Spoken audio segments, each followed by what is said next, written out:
श्रेया इस बेमेल ब्याह से खुश नहीं थी, इसीलिए वह मेरे ब्याह में भी नहीं आई थी, केवल टेलीफोन पर बात होती थी। श्रेया ने कहा, जो हुआ उसे मैं बदल नहीं सकती हूँ। रिश्ते में तो आप मेरी चाची लगती हैं, मेरी माँ जैसी, लेकिन हम दोस्त बनकर रहेंगे, दोस्त के साथ बहन की तरह। इतना हौसला देकर श्रेया चली गई। मेरे पति ने मुझे मोबाइल फोन दिलवा दिया था।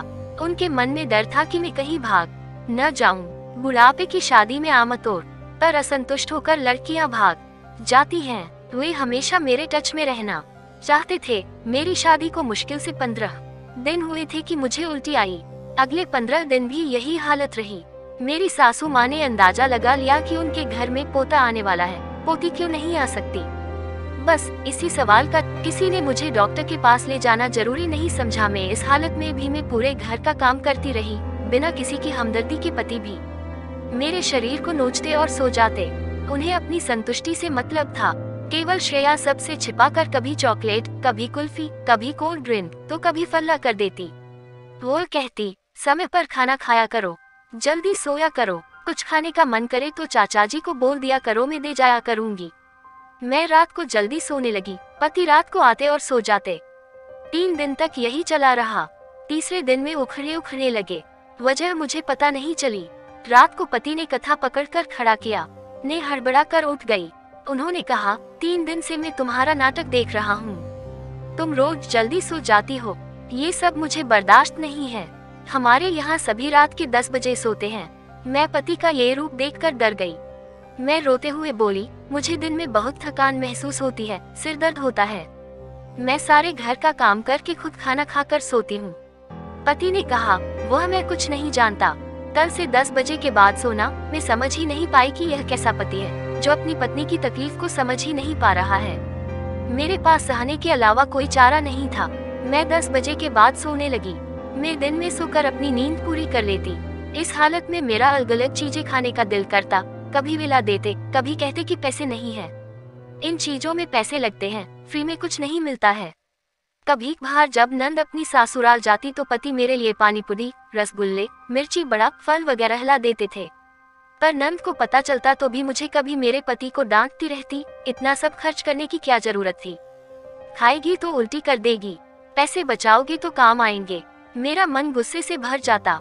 मैं किचन में काम कर रही होती, मन होता कि हाथ की करछी नंद के सिर पर दे मारूं। धीरे धीरे मेरी डिलीवरी का समय नजदीक आने लगा। मुझे इस हालत में खाना खाने को नहीं मिलता था। एक दिन मुझे भयंकर दर्द हुआ। मेरे पति स्कूटर पर अस्पताल लेकर गए। इतना भी नहीं हुआ कि वे मुझे ऑटो रिक्शा में ले जाते।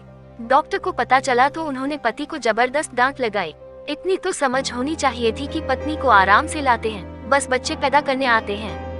मेरे पति कुछ बोल नहीं पाए थे। बोलते भी क्या, फिर छींटे से बोले, मेरे घर में गाड़ी नहीं है तो किराए की ले लेते। हालत देखी है इसकी, कुछ हो जाता तो कौन जिम्मेदार होता? डॉक्टर ने फिर डांटा। डिलीवरी हुई, लड़का हुआ था। वो टुकुर टुकुर मेरी तरफ देख रहा था। ये देखकर मेरी छाती से दूध बह निकला। मैं करवट ले कर दूध पिलाने लगी। डिलीवरी के बाद मेरा बड़ा मन था कि अपने बच्चे को गुड़ या शहद चटाने की रस्म में करूं, लेकिन मैं बेहोश थी। होश में आई तो नंद ये रस्म पूरी कर चुकी थी। मैं बहुत रोई। मेरे मन के भीतर की चाह सपना बन गई थी। मैंने पति से कहा, आपको इतना तो पता होना चाहिए था कि बच्चे को गुड़ या शहद चटाने की रस्म उसकी माँ करती है।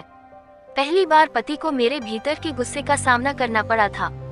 काफी देर तक वे बोल नहीं पाए थे। फिर कहा, अब पूरी कर लो ये रस्म। गुड़ भी है और शहद भी है।